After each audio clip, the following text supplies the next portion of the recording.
Hare Nama, Hare Nama eva kevalam, Kalo nasteva, nasteva, nasteva gatiranyata.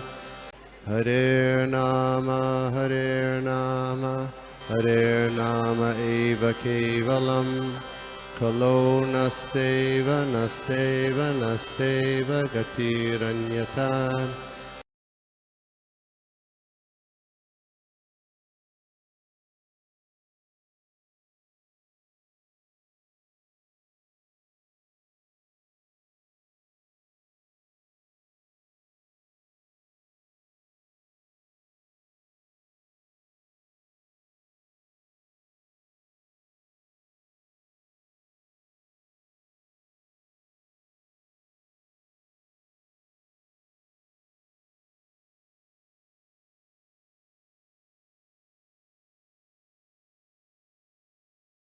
चिंतन ही नहीं है। भौतिक आध्यात्मिक संसार में केवल सेवा है और सेव्य है। वहां पर सिर्फ सेव्य, सेवा और सेवक है। जो व्यक्ति जिसकी सेवा हो रही है, सेवा करने की पद्धति और सेवक, ये तीनों जो है ये पूरी तरह से आध्यात्मिक हैं। और इसीलिए जो भौतिक आध्यात्मिक संसार है वो एब्सोल्यूट गिना जाता है, यानी परम गिना जाता है। वहां पर बिल्कुल लेश मात्र भी भौतिक कंटामिनेशन नहीं है। पूरी तरह से आध्यात्मिक होने के कारण ऋषभ देव जी कहते हैं कि उनका जो हृदय है वो धर्म से बना हुआ है। और धर्म की जो परिभाषा है वो भगवत गीता के 18वें अध्याय के 66वें श्लोक में बताया गया है, सर्वधर्मान परित्यज्य मामेकम शरणम व्रज। तो आध्यात्मिक संसार में जो जो भी जीव हैं वो सब भगवान को शरणागत हैं और पूरी तरह से आध्यात्मिक स्तर पर स्थित हैं। और हालांकि वहां पर सेवक हैं और सेव्य है और सेवा है, वो सारे आध्यात्मिक हैं और उनमें बहुत सारे प्रकार के हैं। इस समय हमारे भौतिक समझ के अनुसार सब कुछ अचिंत्य है। इसीलिए यहाँ पर ऋषभ, ऋषभ का अर्थ होता है सबसे उत्तम। तो वैदिक भाषा के अनुसार नित्यो नित्यानाम, हम भी आध्यात्मिक हैं किंतु हम सबऑर्डिनेट हैं भगवान को। कृष्ण जो है वही परम पुरुषोत्तम भगवान है। तो ऋषभ का अर्थ होता है सबसे उत्तम, और सबसे उत्तम का जो संकेत है वो भगवान की तरफ हो रहा है। हरे कृष्णा। तो यहाँ पर ये जो अध्याय है, 5वां अध्याय, ये पूरी तरह से है कि ऋषभ देव जी अपने पुत्रों को उपदेश दे रहे हैं। तो पहले थोड़ा समझ लें कि ये ऋषभ देव जी कौन है। मैं जानता हूं आप तो ये सब इसके पहले जो अध्याय और श्लोक आ चुके हैं उसमें आप पढ़ चुके हैं और पूरी तरह से इसका अध्ययन कर चुके हैं। तो महाराज ऋषभ देव जो हैं वो महाराजा नाभि और मेरु देवी के पुत्र हैं। और नाभि और मेरु देवी जो हैं वो बहुत वर्षों तक निसंतान थे और इसीलिए पुत्र की प्राप्ति के लिए उन्होंने यज्ञ किया। और यज्ञ से जब यज्ञ पुरुष भगवान जब उत्तम प्रकट हुए तो उन्होंने इनसे वर मांगने के लिए कहा। तो इन्होंने कहा कि हमें आप जैसा पुत्र चाहिए। तो भगवान ने कहा कि मैं अपने जैसा कहाँ ढूंढने जाऊं, मेरे जैसा तो कोई है ही नहीं इस दुनिया में, मैं अद्वितीय हूँ। तो इसीलिए मैं ही पुत्र बन के आपके घर में मैं जन्म लूंगा। तो महाराज ऋषभ देव जब प्रकट हुए इस संसार में तो वो भगवान के काफी ऐश्वर्यों को लेकर प्रकट हुए थे। और एक बार की बात है कि देवराज इंद्र जो है वो बहुत ही इनसे द्वेष करने लगे और उन्होंने महाराज ऋषभ देव का जो राज्य है जिसे अजनाभ कहते हैं उसके ऊपर वर्षा करना रोक दिया। तो जब अकाल से पीड़ित प्रजा दुख पाने लगी, तो महाराज ऋषभदेव ने अपने अपने ऐश्वर्य से, अपने दैवी बल से अपने आप वर्षा प्रकट की और इंद्र का जो मान है भंग किया था। तो ये महाराज ऋषभदेव जो है, इनकी पत्नी का नाम जयंती है, जो कि इस मान भंग के बाद इंद्र ने ही प्रस्तुत की थी ये पत्नी महाराज ऋषभदेव को। तो इनसे 100 पुत्रों की उन्होंने प्राप्ति की थी, जिनमें उनके जो ज्येष्ठ पुत्र हैं वो महाराजा भरत हैं। और महाराजा भरत, जैसे कि आप जानते हैं, ये पूरा भूमंडल जो है इसे भारतवर्ष इन्हीं के कारण कहा जाता है। बहुत लोगों का ये समझना है कि शांतनु के पुत्र जो हैं महाराज भरत जो हैं, उनके उनके कारण ये नाम इस देश का पड़ा है या इस भूमंडल का पड़ा है। लेकिन भागवत कहती है बहुत स्पष्ट रूप से कि भारतवर्ष जो नाम है वो इन्हीं महाराजा भरत के कारण पड़ा है। तो इनके बाद जो 9 भाई थे, उनको महाराज ऋषभदेव ने 9 अलग अलग राज्यों का राजा बना करके और उन्हें वो राज्य प्रदान किया। और 9 भाई जो थे वो 9 योगेंद्र कहलाए। उन्होंने बहुत सारी सिद्धियां प्राप्त की। और 11वें स्कंद में तो महाराजा निमि के साथ इनका संवाद है, इन 9 योगेंद्रों का, जो कि करभाजन इत्यादि जो 9 मुनि थे। और बाकी के जो 81 पुत्र थे इन महाराज ऋषभदेव जी के, वे बहुत ही सुलक्षण होकर के और वैदिक पद्धति को प्रवर्तन करते हुए ब्राह्मण बन गए थे। तो इस प्रकार से अपने परिवार का जो उन्होंने काफी अच्छी तरह से भरण पोषण किया और सभी को आध्यात्मिक पोषण भी दिया उन्होंने। और इस अध्याय में यही बात जो है वो महाराज ऋषभदेव अपने पुत्रों को शिक्षा दे रहे हैं, उपदेश दे रहे हैं। तो यहाँ पर महाराज ऋषभदेव एक बहुत अच्छी बात कहते हैं कि मैं जो है अपने स्वेच्छा से मैं रूप धारण करता हूं। तो यहाँ इसका अर्थ हमें ये समझना चाहिए कि साधारणतः हम चुनते नहीं है कि हम किस जगह पर जन्म लेंगे। हमारे प्रारब्ध के अनुसार और हमारे पिछले जन्म में जो शरीर त्याग करते समय जो हमने विचार किया था, उसी से हमारे भावी देह का निर्णय होता है। मृत्यु के समय जो विचार हमारे मन में होंगे या जो संकल्प विकल्प हमारे मन में होंगे, उनके अनुसार और उस जन्म में जो हमने संस्कार बहुत ही गूढ़ रूप से और बहुत ही गहर रूप से अपने जीवन में उतारे हैं, उसी के अनुसार हमारे अंतिम विचार होंगे मृत्यु के समय। तो उसी के कारण हमें हमारा भावी शरीर मिलता है। और दूसरा कारण है हमारा प्रारब्ध। तो प्रारब्ध के अनुसार हमें देह धारण करनी पड़ती है। अभी देह में, अब ये जो प्रारब्ध जो शब्द है, इसमें एक थोड़ा इस पे हमें विचार करना आवश्यक है कि भाग्य में और प्रारब्ध में थोड़ा सा अंतर है।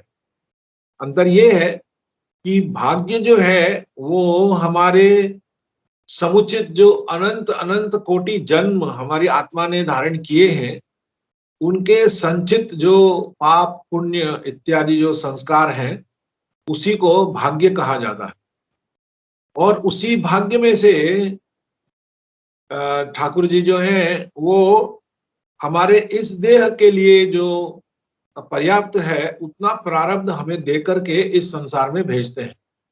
और जैसा कि हमने पहले ही निवेदन किया था कि हमारे जो पिछले देह के त्याग करते समय के जो विचार हैं, वो हमें प्रेरित करते हैं इस दूसरे शरीर को धारण करने में।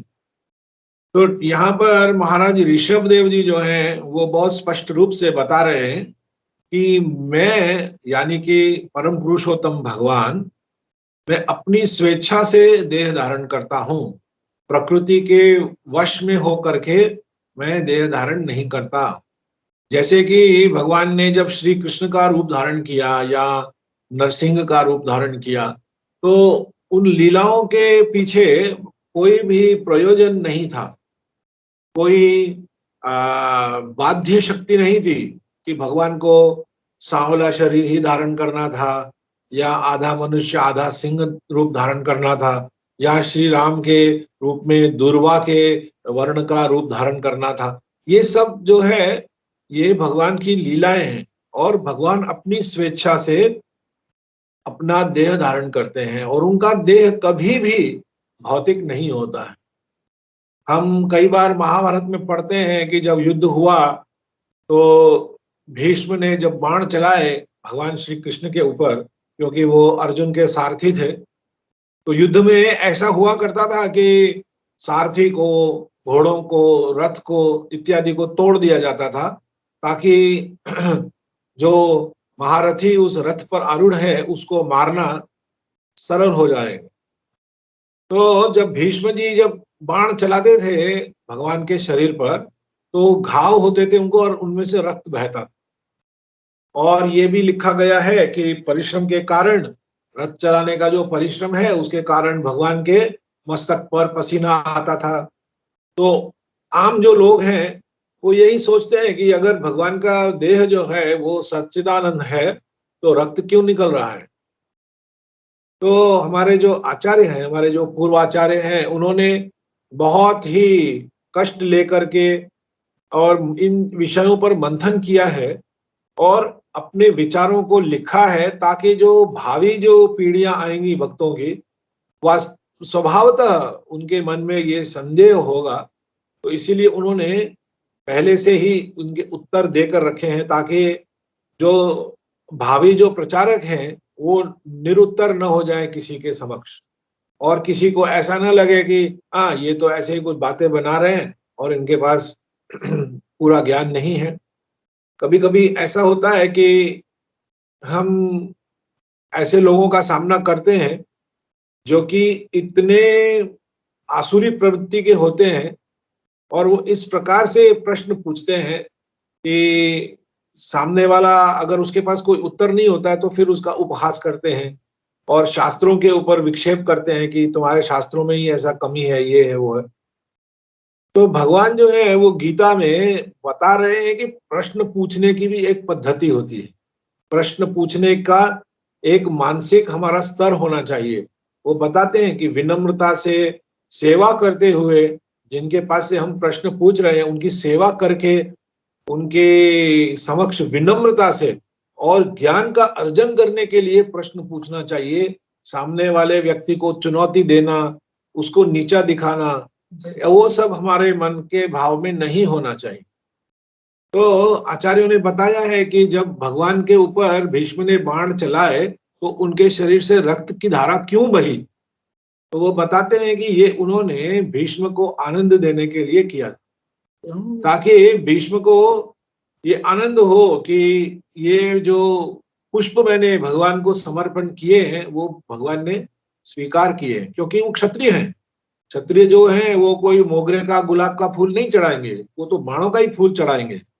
तो मेरे जो पुष्प हैं भगवान के पादार विंद पर वो स्वीकृत हो गए, ये जनाने के लिए भगवान ने अपने देह से रक्त की धारा प्रवाहित की थी। और जैसा कि आप लोगों को संस्मरण होगा कि भागवतम के अंत में और महाभारत में भी जब भगवान का जो लीला का संवरण करने का वक्त समय हो जाता है, तो उस समय वो जरा नाम का जो जो व्याध है, जो शिकारी है, उसने एक तीर चलाया था जो उस गदा में से बना हुआ था, ऋषि के श्राप वाली। तो वो केवल भगवान के पैर के अंगूठे को भेद के जाता है, स्पर्श करके जाता है, और भगवान देह को त्याग करने के लिए तैयार हो जाते। अब जिन्होंने महाभारत के युद्ध में असंख्य बाण सहे और वो शरीर में धंस गए थे भगवान के, उनसे भगवान की कोई मृत्यु नहीं हुई, तो उनके पैर में स्पर्श करके एक बाण निकल गया और भगवान की मृत्यु हो गई। तो ये सब जो है ये केवल लीला है भगवान की। जो अलग अलग प्रकार के लोगों ने तथा कथित श्राप दिया या ये कहा या वो कहा, तो वो भगवान उसको निमित्त बना करके देह को त्याग करते हैं, क्योंकि किसी प्रकार तो लीला का उनको संवरण करना है।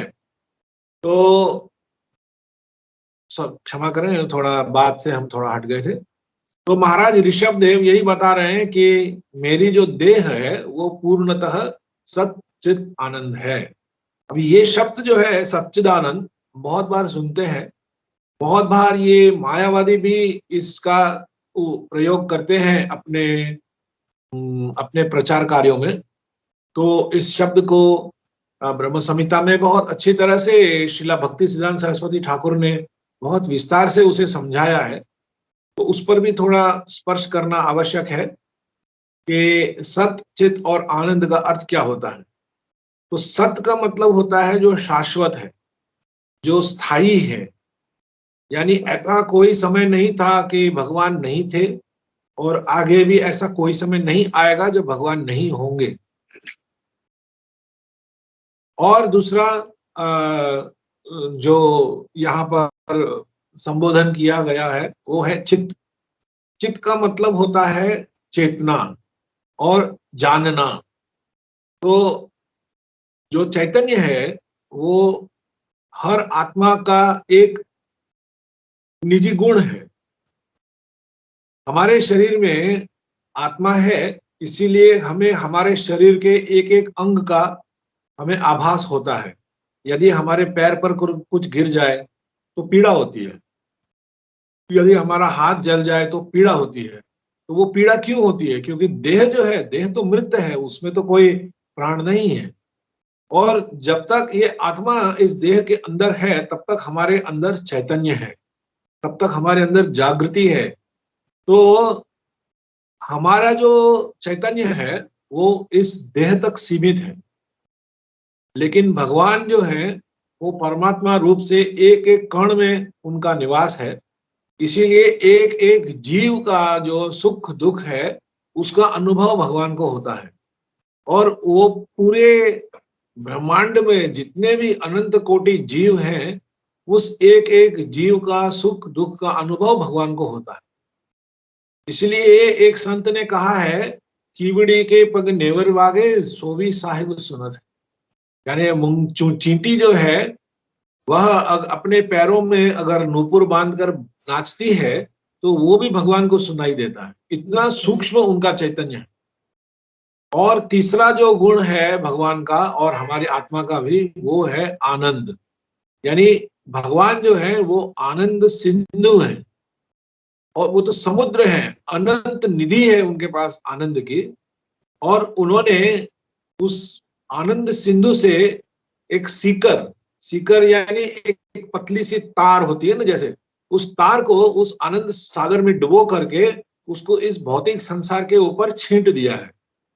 तो जो आनंद हम और आप पागलों की तरह हम ढूंढ रहे हैं, जिस आनंद को, जिसके हम यहाँ वहां खोज रहे हैं, योगी लोग जो हैं वो अपने समाधि की अवस्था में जिस आनंद का अनुभव करते हैं, वो सब जो है उस आनंद समुद्र का एक बूंद मात्र है, जो कि अनंत कोटि ब्रह्मांडों में व्याप्त है और हमें इतना आनंद दे रहा है। तो आप कल्पना कीजिए कि वो आनंद सागर जो है वो कितना आनंदमय होगा। तो ये संबोधन है भगवान का सच्चिदानंद के रूप में, जो कि ऋषभदेव महाराज यहाँ पर संकेत कर रहे हैं।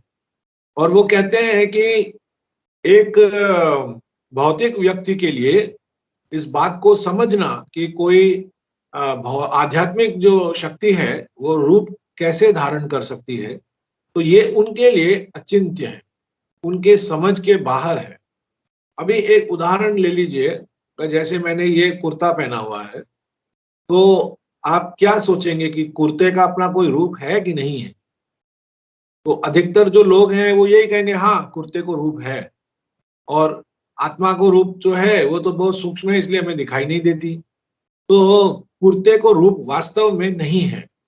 कुर्ते को अगर मैं उतार करके ऐसे मरोड़ करके फेंक दूं तो वो कुर्ता फिर कुर्ते जैसा नहीं लगेगा। कुर्ता कुर्ता ही क्यों प्रतीत होता है? क्योंकि ये मेरे शरीर पर है, क्योंकि मेरा शरीर है, इसीलिए जब मैं कुर्ता पहनता हूं तो पता चलता है कि मैंने कुर्ता पहना हुआ है। oh तो उसी प्रकार जो ये देह है, देह में कोई रूप नहीं होता है, लेकिन जब आत्मा उसको धारण करती है अपने प्रारब्ध के अनुसार वो बाहर का जो रूप है वो हमें दिखाई देता है, इसलिए हम मानते हैं कि जो भौतिक है उसको रूप है और जो आध्यात्मिक है उसको रूप नहीं है। लेकिन अगर हम आचार्यों की दृष्टि से देखें तो ये वास्तव में विपरीत है। आत्मा का रूप है, देह का रूप नहीं है, क्योंकि हम तो अनंत रूप ले चुके हैं, हम तो अनंत देहों में आवागमन कर चुके हैं। कभी मूंगी बन के, कभी सांप बन के, कभी कुत्ता बन के, कभी सुअर बन के, कभी गाय बन के, कभी गधा बन के। अब भगवान की हेतु की कृपा से हमें मनुष्य का शरीर मिला है, तो हमें लग रहा है कि हाँ ये रूप है। ये रूप नहीं है। वास्तव में जो रूप है वो आत्मा का रूप, और आत्मा प्रारब्ध के अनुसार देह धारण करती है। जब शरीर मर जा हम जब आत्मा जब शरीर को छोड़ देती है तो हम एक व्यक्ति से हम बॉडी बन जाते हैं। कहते हैं बॉडी को ले जाओ यहाँ से। क्या हुआ? ये व्यक्ति तो 5 मिनट पहले तक तो आपके पिता थे, आपकी माता थी, आपके भाई बहन पत्नी जो भी था, आपका प्रिय बंधु। अचानक क्या बदल गया कि आत्मा, शरीर तो वही पड़ा है वहां पर, रूप रंग सब वही है, तो क्यों फिर बोलते हैं कि बॉडी को ले जाओ? क्या आप किसी जीवित व्यक्ति के लिए ऐसा कहेंगे, ऐसा संबोधन करेंगे? नहीं, क्योंकि उसके अंदर आत्मा का प्रत्यक्ष रूप है, उसकी चेतना है। जब आत्मा शरीर को छोड़ देती है तो देह जो है वो कोई दफनाएगा, कोई जलाएगा, कोई पानी में डाल देगा, कोई पक्षियों को खिला देगा। तो देह का क्या रूप है? देह का वास्तविक में कोई रूप नहीं होता है। तो यही बात जो है ये महाराज ऋषभदेव हम लोगों को यानी अपने पुत्रों के द्वारा हम लोगों को समझाने का प्रयास कर रहे हैं। और भगवान के जो शब्द हैं वो शिला प्रभुपाद ने भगवत गीता से लेकर बताए हैं कि जहां पर भगवान श्री कृष्ण जो हैं वो अर्जुन को कह रहे हैं कि जब मैं इस धरामंडल पर या किसी भी भौतिक संसार में जब मैं प्रकट होता हूं तो जो बुद्धिहीन जीव हैं वो यही सोचते हैं कि मैं एक साधारण मनुष्य हूं और मैं इस सारे ब्रह्मांड का एकमात्र प्रभु हूं। वो एक बात इन लोगों के समझ में नहीं आती। तो यही बात जो है महाराज ऋषभदेव अपने पुत्रों से कह रहे हैं। और जहां की आप देखेंगे अंत में वो कहते हैं ऋषभम। ऋषभम का अर्थ होता है सबसे उत्तम। और आपने भगवत गीता में भी आपने गौर किया होगा तो भगवान कई बार अर्जुन को भरतर्षभ नाम से संबोधित करते हैं, यानी कि भरत वंश के सबसे उत्तम व्यक्ति। तो इसी छोटे से विचार के साथ मैं अपने वाणी को विराम दूंगा और गोपी मनोहर जी को देता हूं अपना पूरा कंट्रोल। तो thank you Gokul Chandra Prabhu ji, thank you very much.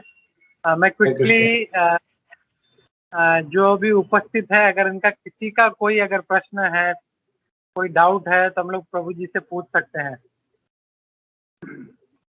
If anybody has any question और doubt please raise your hand. Namaskar, I understood a lot. Hare Krishna. Thank you माता जी। Louis Krishna Prabhupada. सब प्रभुपाद की ही कृपा है, हमारे गुरुओं की कृपा है। जो भी ज्ञान है सभी उन्हीं के द्वारा अर्जित है। थैंक यू माता जी for coordinating and thank you Gokul Chandra Prabhu. बीच बीच में हम लोग ऐसे सेशन करते रहेंगे हम लोग बीच बीच में, तो I will keep you informed in advance. तो बहुत बहुत धन्यवाद गोकुल चंद्र प्रभु। हरे कृष्णा। वाञ्छा कल्पतरुभ्यश्च सिन्धुभ्येव च पतितानां पावनेभ्यो वैष्णवेभ्यो नमो नमः। अनंत कोटि वैष्णव की जय। श्रील प्रभुपाद की जय। हिंद की जय। गोकुल चंद्र प्रभु की जय। निताई गौर प्रेमानंदे। हरि हरि।